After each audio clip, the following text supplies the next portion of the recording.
গোটা গোটা পটলের দম বানিয়ে নিলাম। টেস্ট কিন্তু অসাধারণ আর খেতেও কিন্তু দারুণ। তো কিভাবে বানিয়ে নিলাম চলো দেখে নেওয়া যাক। শুরু করে দিই ভিডিওটা।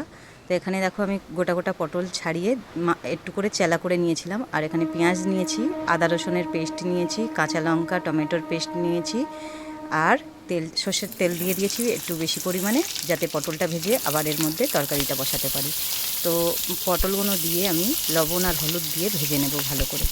লবণ হলুদটা দেওয়ার কারণে পটলের ভিতরে ভাজা সময় লবণটা ঢুকবে, তার জন্য লবণটা প্রথম থেকে দিয়ে দিলাম।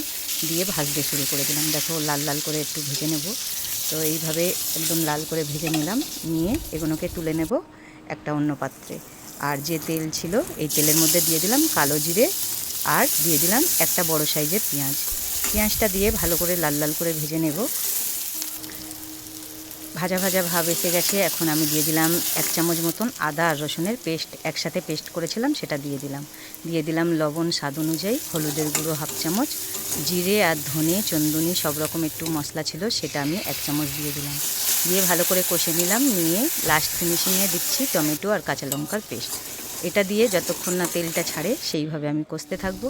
দেখো কষেছি আর চারদিক দিয়ে তেলটা ছেড়ে দিয়েছে। এখন দিয়ে দিচ্ছি পটলটা দিয়ে আবারও কিছুক্ষণ কষে নিলাম। নিয়ে